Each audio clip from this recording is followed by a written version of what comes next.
إن الحمد لله نحمده ونستعينه ونستغفره ونعوذ بالله من شرور أنفسنا ومن سيئات أعمالنا من يهده الله فلا مضل له ومن يضلل فلا هادي له أشهد أن لا إله إلا الله وحده لا شريك له وأشهد أن محمدا عبده ورسوله وبعد.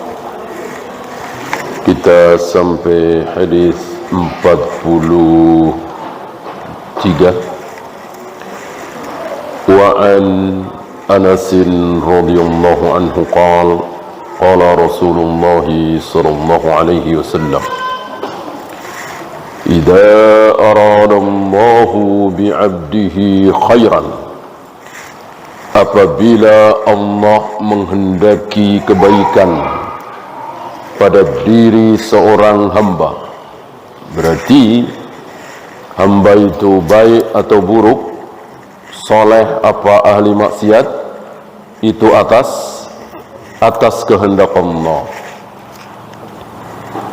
Keliru apa yang diucapkan oleh orang-orang Mu'tazilah, Qadariyah. Enggak, itu kehendak pribadi masing-masing. Gitu. Mau sholat mau tidak kan terserah dia. Mau mencuri atau tidak kan terserah dia. Mau korupsi atau tidak kan terserah dia. Masa terserah Allah? Ini dalilnya. Jika Allah menghendaki kebaikan, berarti yang menghendaki kebaikan adalah Allah. Sekarang begini, seandainya Allah menghendaki iblis mau sujud kepada Adam, bisa nggak kira-kira?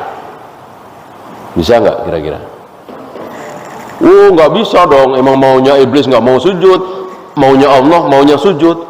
Berarti Allah bukan maha berkehendak dong, ya kan? Maunya Allah, iblis itu baik, nurut, taat, mau sujud sama Adam, hidup berdampingan di surga bersama Adam. Maunya Allah begitu. Tapi iblis nggak mau. Berarti Allah kalah dong sama iblis. Berarti Allah bukan maha berkehendak dong. Orang kehendak Allah kalah sama kehendak iblis. Ya. Iblis nggak mau sujud kepada Adam itu memang maunya Allah. Kalau Allah mau iblis sujud kepada Adam, kecil. Mana dalil? Kan dengan iblis tidak mau sujud kepada Adam, akhirnya iblis menjadi hamba yang sangat-sangat dolim. Setan menggoda manusia, dikasih kesempatan oleh Allah untuk menggoda manusia, lalu Adam dan Hawa digoda, lalu Adam dan Hawa diusir dari surga. Berarti Adam dan Hawa diusir dari surga, hidup di bumi. Itu karena iblis? Apa karena Allah? Lihat, sebelum Adam diciptakan, Allah bilang apa sama malaikat? Bilang apa? Masih ingat ya? Iya. Apakah Allah bilang, wahai malaikat, akan aku ciptakan Adam untuk hidup di surga bersama kalian, bersama iblis, supaya kalian semua saling menghormati, saling menyayangi. Nanti kalau Adam macam-macam, baru Adam aku usir dari surga, hidup di bumi. Apa begitu? Enggak kan? Langsung, inni ja'ilun fil ardi khalifah. Wahai malaikat, akan aku jadikan khalifah. Yang dimaksud manusia dimulai dari Adam. Di mana? Di mana? Di bumi, bukan di surga. Jadi dari awal mula Allah nggak mau Adam terus di surga. Itu sudah diatur oleh Allah, skenario seperti itu. Maka iblis tidak mau sujud kepada Adam adalah kehendak Allah, maunya Allah, takdir Allah secara kauniyah. Adapun secara syar'iyah, Allah menghendaki iblis sujud kepada Adam. Ingat, kehendak Allah ada berapa? Kehendak Allah ada berapa? Ada dua. Ada syar'iyah dan ada kauniyah. Ada syar'i dan ada kauni. Syar'i adalah kehendak Allah yang pasti baik, nggak mungkin nggak baik. Allah menghendaki manusia masuk Islam, Allah menghendaki kaum muslimin sholat, puasa, birrul walidain, sedekah. Itu semua kehendak Allah, syar'i. Pasti terjadi? Belum tentu. Belum tentu. Ada kaum muslimin yang tidak sholat? Ada. Ada kaum muslimin yang tidak mau sedekah? Banyak. Ada kaum muslimin yang tidak birrul walidain? Ada. Kehendak Allah yang syar'i itu kehendak Allah yang pasti baik, tetapi belum tentu terjadi. Sebaliknya, satu lagi kehendak apa tadi? Kauniyah. Itu kehendak Allah yang pasti terjadi. Nggak mungkin nggak. Bisa baik, bisa tidak baik. Maka apa yang sudah terjadi di jagat raya alam semesta ini, itu kehendak Allah secara kauni. Iblis tidak mau sujud kepada Adam, kehendak Allah secara kauniyah. Fir'aun menentang Nabi Musa, kehendak siapa? Kehendak Allah secara kauniyah. Abu Jahal, Abu Lahab menolak dakwah Nabi SAW, kehendak Allah? Iya, kehendak Allah secara kauni, bukan secara syar'i.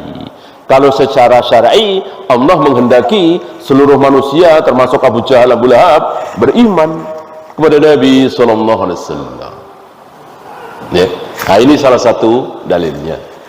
Idza aradallahu bi'abdihi khairan, apabila Allah menghendaki kebaikan kepada seorang hamba. Sudah, jangan dibahas lagi ya. Pokoknya baik dan buruk itu kehendak Allah. Nah, sekarang pembahasan berikutnya, ciri, tanda-tanda. Tanda-tanda orang yang dikehendaki baik oleh Allah itu apa? Ada tandanya. Mudah-mudahan antum, saya, kita semua ada tanda-tanda ini. Berarti kita dikehendaki baik oleh Allah. Apa tandanya? Najjala lahul uqubata fid dunya. Hukumannya cepat. Hukumannya cepat di dunia. Biasanya jujur, sekali bohong ketahuan, ditabokin orang misalnya, ya kan? Ah, itu ciri-ciri orang dikehendaki baik. Jadi kalau berbuat salah, cepat dihukum. Ya, nggak pernah korupsi. Sekali korupsi 700.000 ketahuan, diomelin atasan. Alhamdulillah, berarti itu ciri-ciri dikehendaki baik. Jangan sedih, justru malah bahagia, bangga. Alhamdulillah, mudah-mudahan ini ciri. Jadi salah sedikit dihukum, salah sedikit dihukum, salah sedikit dihukum, daripada nanti dihukumnya. Ya, nah itu ciri-ciri orang yang tidak baik, ciri-ciri orang yang dikehendaki buruk oleh Allah. Terusannya, wa idza aradallahu bi'abdihi syarra, apabila Allah menghendaki keburukan pada diri seorang hamba, maka amsaka anhu bidzambihi, Allah tahan dosanya, Allah tahan kesalahannya, Allah biarkan kemaksiatannya, Allah biarkan kezalimannya terus hatta yuwafiya bihi yaumal qiyamah, baru hari kiamat dihabiskan. Antum tahu Fir'aun itu diriwayatkan seumur hidup belum pernah sakit, ya? Pusing aja enggak, batuk aja enggak, pilek aja enggak. Ada riwayat seperti itu. Ya, jadi betul-betul kemaksiatan Fir'aun, kedzaliman Fir'aun, kedahsyatan keburukan Fir'aun, Allah biarkan, Allah biarkan, Allah biarkan. Itu sekitar 500 sampai 600 tahun. Ya, di zaman Nabi Adam itu umur manusia kira-kira 1000 tahun. Sampai Nabi Nuh kira-kira 1000 tahun. Zaman Nabi Musa kira-kira 500-600 tahun. Umat Nabi Muhammad SAW yang paling pendek umurnya antara 60 sampai 70. Ada ikhwan kita sopir ambulan itu ketika dia sudah puluhan mungkin ratusan bawa mayat ya. Itu kan dia selalu baca umurnya ya. Dia betul-betul menyaksikan kebenaran sabda Nabi. Kalau enggak 62, 65. Kalau enggak 67, kalau enggak 61 ya, antara 60 70. Yang di bawah 60 ada sedikit, yang di atas 70 ada sedikit. Shadaqah Rasulullah sallallahu alaihi wasallam ya. Ada kisah mungkin saya pernah sampaikan di majelis ini ya.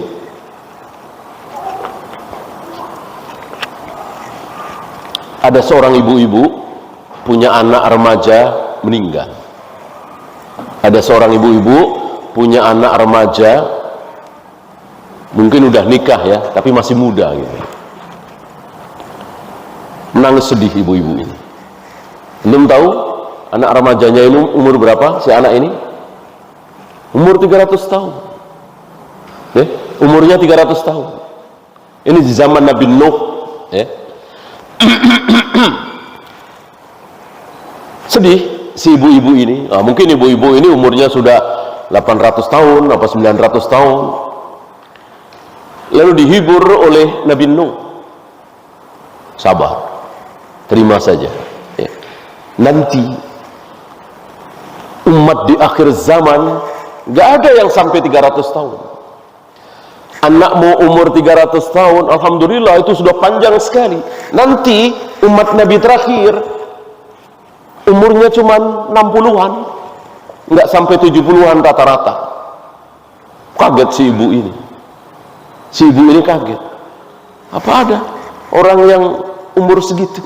Ya, hari itu kan mayoritas 1000 tahun ya.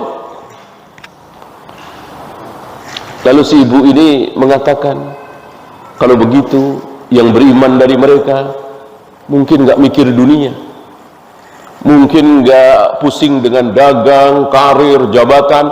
Orang cuma segitu, ngapain? Udah ibadah aja terus, ibadah aja terus. Sama ketika kita dikasih tahu oleh Allah misalnya sebulan lagi kamu mati. Saya kira kita nggak mikir dunia, karir, jabatan. Kita habiskan untuk sholat, baca Al-Quran, sedekah, berderma dan seterusnya dan seterusnya. Ya kan? Orang tinggal sebulan lagi ya.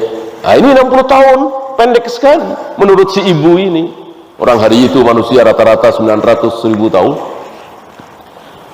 Justru dijawab oleh Nabi Nuh. Nabi Nuh tahu kan, diberitahu oleh Allah, justru manusia hari itu lebih tamak terhadap dunia daripada manusia hari ini. Tamak setamak-tamaknya, rakus-rakusnya, sangat semangat berpikir tentang dunia. Dan sedang kita saksikan kebenaran ucapan Nabi Nuh alaihi salatu wassalam ya.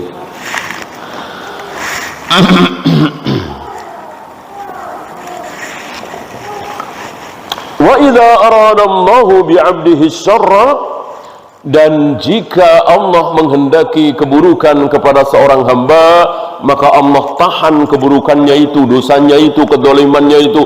Allah diamkan, tidak dihukum-hukum, tidak dibalas-balas, sampai akhirnya Allah sempurnakan hukuman itu nanti di akhirat, tentu jutaan kali lipat ya.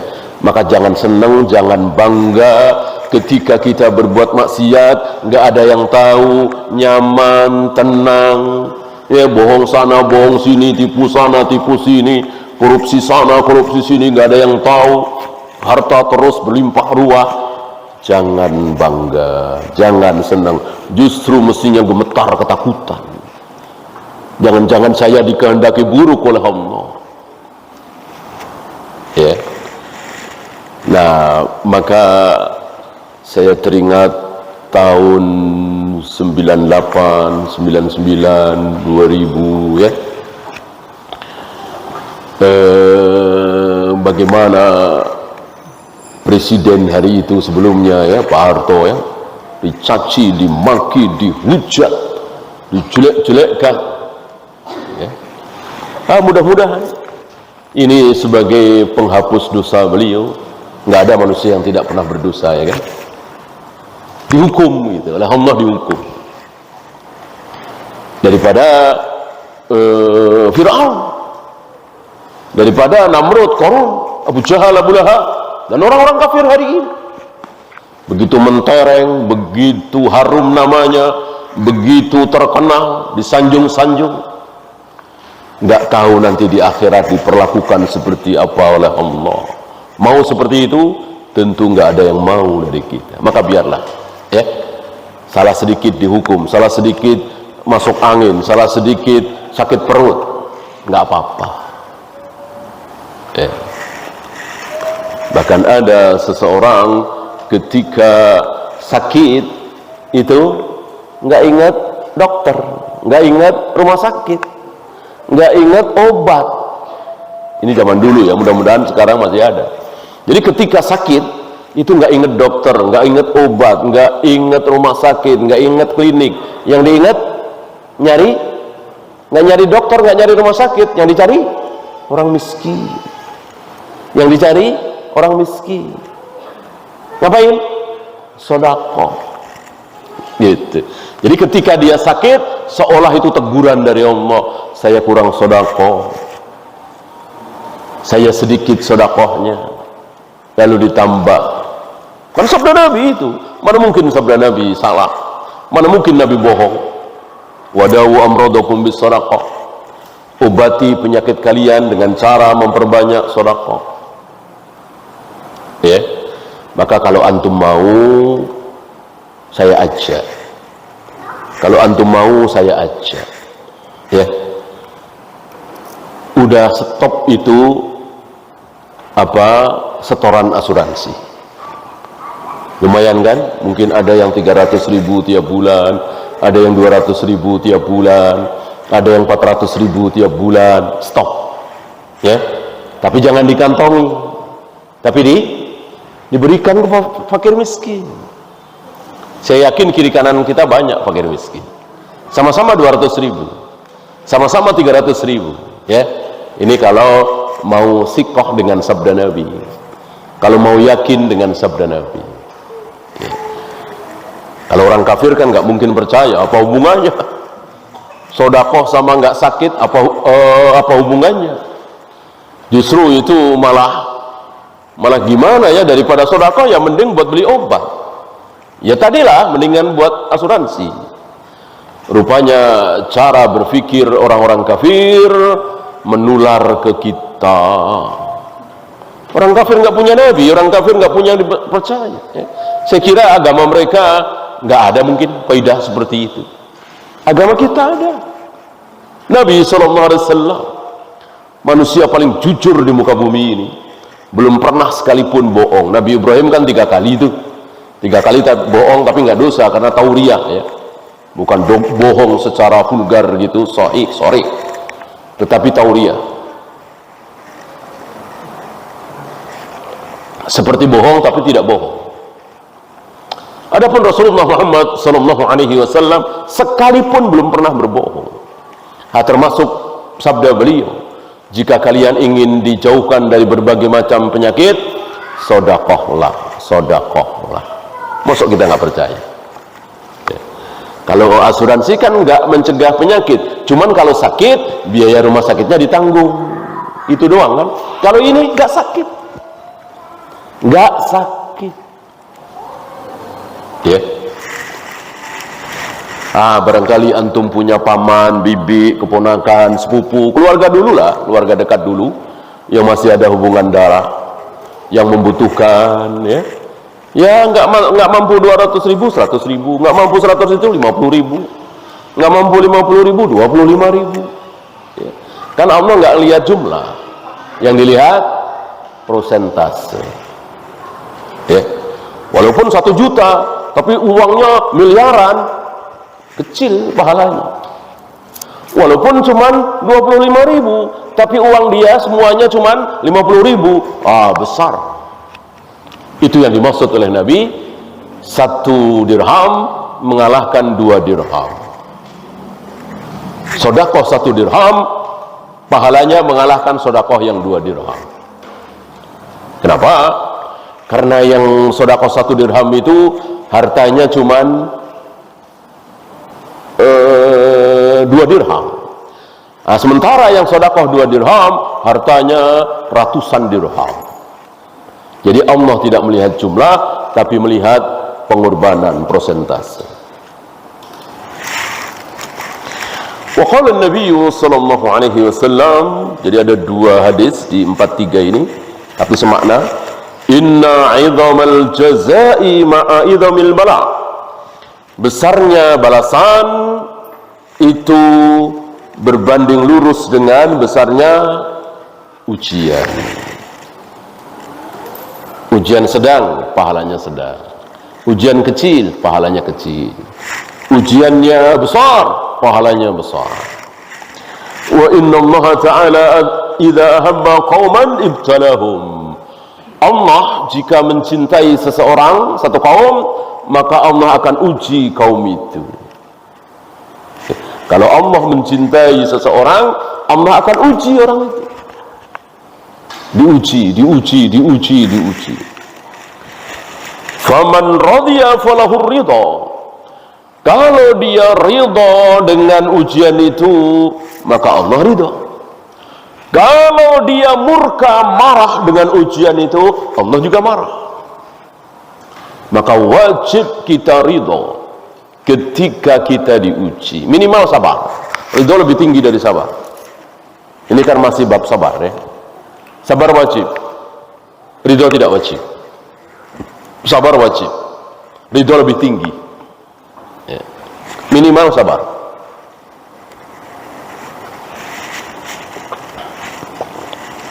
Ya, rawahu Tirmidzi wa qala haditsun hasanun.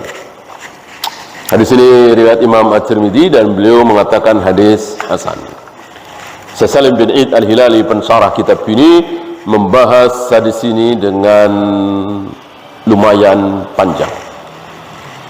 Ada beberapa sanad yang dipermasalahkan, ada yang mendhaifkan dan seterusnya, tapi dengan syawahid hadis-hadis lain, maka hadis ini bisa dijadikan hujjah. Fikul hadis.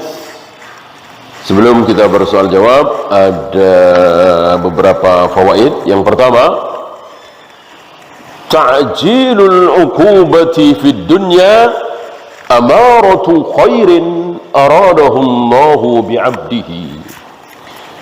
Dipercepatnya balasan di dunia bagi seorang hamba itu merupakan tanda-tanda kebaikan yang Allah kehendaki. Ya, maka kita harus senang, bangga, bahagia, bersyukur. Kalau salah dikit, apa istilahnya, diingatkan oleh Allah. Salah sedikit dicubit, salah sedikit dijewer, gitu. Karena apa? Karena Allah sayang.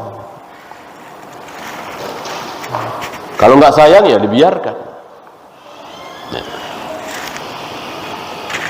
Nah, orang tua melihat anaknya salah sedikit dijewer, salah sedikit dicubit, karena apa? Karena sayang. Nggak mungkin nggak pingin anaknya itu terjerumus ke dalam kesalahan yang lebih besar. Nggak mau belajar, dijewer, dibentak demi kebaikan anak. Coba kalau anak tetangga, ya dia ketawa-ketawa aja. Anak tetangga nggak mau belajar, anak tetangga nggak mau ngapalin, nggak mau ngaji, ya biarin aja. Orang dia nggak sayang. Dia kan sayang sama anaknya dia sendiri. Iya kan? Kalau kita ingin dikehendaki baik oleh Allah, maka kita harus senang ketika kita salah sedikit diingatkan, salah sedikit diingatkan. Musibah, sakit, malapetaka, bangkrut, di PHK dan seterusnya, kita jadikan sebagai pelajaran. Barangkali ini teguran dari Allah, saya sering salat subuh kesiangan. Barangkali ini teguran dari Allah, saya jarang sedekah. Barangkali ini teguran dari Allah, saya sering terdengar azan, masih ketawa-ketawa, masih meneruskan kerjaan, ya, sampai lewat waktu. Gitu. Adapun memastikan seseorang atau orang lain nggak boleh. Ya. Ada tetangga sakit-sakitan mulu, langsung kita simpulkan pasti dia pelit, pasti dia bakhil. Nah, nggak boleh, nggak boleh. Ya. Itu rahasia, nggak boleh. Kalau diri kita boleh, tapi bukan memastikan. Tadi barangkali kan. Barangkali ini teguran dari Allah karena saya jarang sedekah. Barangkali ini teguran dari Allah karena saya jarang sholat berjamaah, jarang bangun malam dan seterusnya. Barangkali. Azabul akhirati asyaddu wa anka. Azab akhirat itu jauh lebih dahsyat, jauh lebih sakit, lebih ngeri. Oleh karena itu yang dikehendaki baik oleh Allah, azabnya dikit doang. Di mana? Di dunia. Di dunia itu dikit. Paling sakit, paling pusing, paling ginjal, paling jantung, paling kanker, ujung-ujungnya paling mati, ya kan? Kalau akhirat, mau minta tolong sama siapa, mau ngerengek sama siapa, mau cari bantuan kemana? Di dunia kita mungkin punya ayah, punya ibu, punya adik, punya kakak, minimal punya tetangga, punya teman, kan begitu. Di sana kan nggak ada. Ya. Seorang ibu saja tega mengatakan di hadapan Allah, daripada aku yang disiksa masuk neraka ya Allah, biar anakku saja. Padahal anak cuma satu-satunya. Tega di akhirat. Kalau di dunia kan enggak tuh. Di akhirat tega. Ya.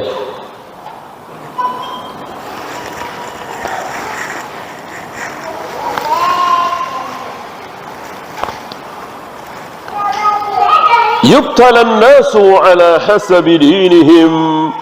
Manusia itu diuji berdasarkan kekuatan agamanya.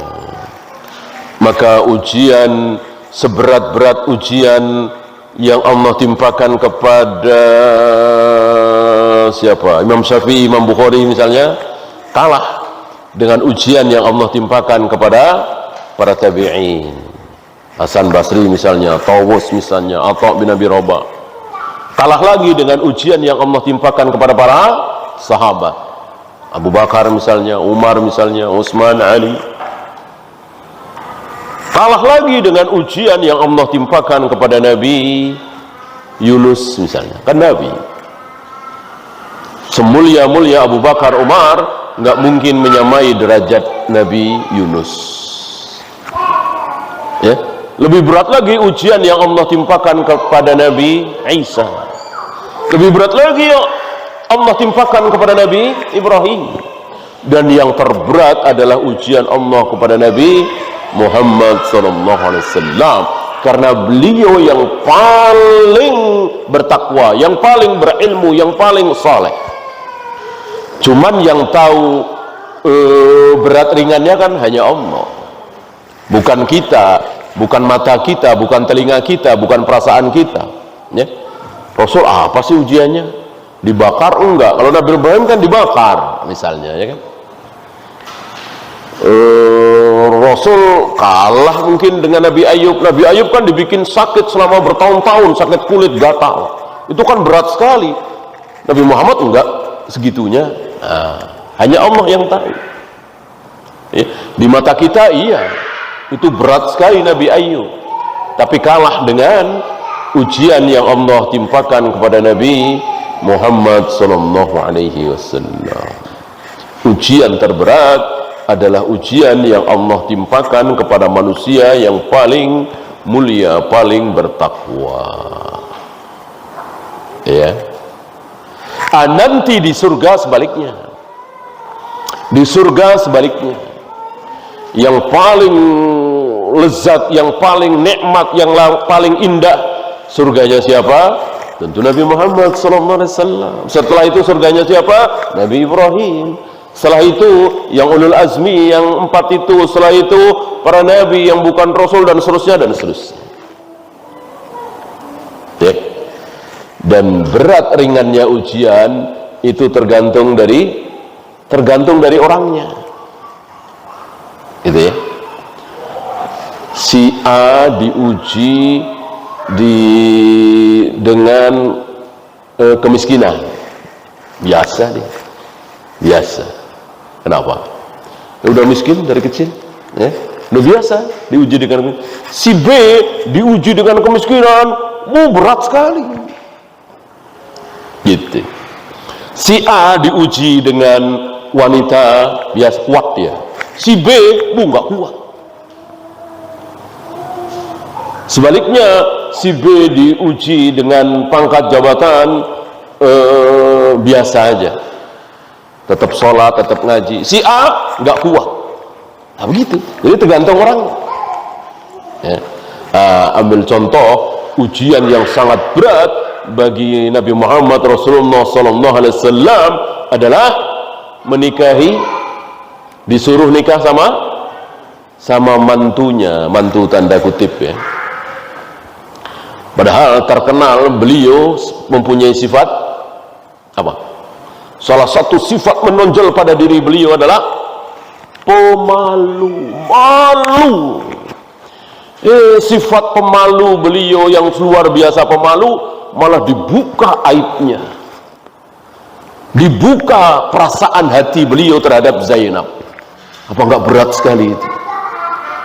Berat sekali itu ujian itu. Barangkali kalau beliau suruh milih, mendingan digebugin dah gitu ya. Seperti bahasa kita ya. Saya mendingan digebugin dah daripada begini. Malu semalu-malunya itu. Itulah. Ya. Walillahilham, beliau lulus. Beliau sampaikan ayat itu. Beliau enggak sembunyikan. Kalau beliau sembunyikan enggak ada yang tahu. Siapa yang tahu beliau terima ayat itu? Ya, Allah membongkar isi hati Nabi terhadap Zainab. Ya, dari sini keluar hukum bahwa isi hati kita tidak dihitung sebagai dosa. Ya, cuman kan malu. Malu kalau orang-orang tahu kan malu. Iya kan? Nah, ini contoh sederhana lah. Betapa ujian yang Allah timpakan kepada beliau itu luar biasa berat. Itu baru satu contoh. Apalagi sampai ke pamannya Abu Thalib, ayahnya, ibunya, ya, tidak mendapatkan hidayah. Ini luar biasa kesedihan beliau. Bagian dari ujian. Adapun lapar, miskin, biasa beliau. Kuat beliau. As-sabru 'alal masaibi wal amradi tadhirun lidh-dhunub. Sabar terhadap musibah-musibah dan penyakit ini merupakan pensucian terhadap dosa. Apa? Sabar. Bukan musibahnya, tapi sabarnya. Walaupun musibah setiap hari diterima oleh kita, tapi kita nggak sabar, ya nggak dapat pahala, malah dosa. Ya. Jadi yang menjadikan kita dapat pahala bukan musibahnya, tapi sabarnya. Alal mu'mini an yakuna radiyan bima ubtuliya bihi wa la yai'asu wa yaskhathu minhu. Seorang mukmin harus ridha terhadap bala dan ujian yang menimpa pada dirinya, dan tidak boleh putus asa, tidak boleh marah. Kan suka ada tuh kaya raya, bisnisnya sukses, perusahaannya di mana-mana, sawahnya di mana-mana, tiba-tiba bangkrut. Nggak punya apa-apa, ada rasa marah. Jangan sampai seorang muslim seperti itu. Yang terakhir, min alamati takfiriz dzunub as-sabru 'alal bala. Di antara tanda-tanda dihapuskannya dosa adalah sabar terhadap ujian. Ketika kita sabar terhadap ujian, itu tanda bahwa dosa kita insya Allah diampuni. Wallahu a'lam. Ya, itu saja. Ada pertanyaan, silakan.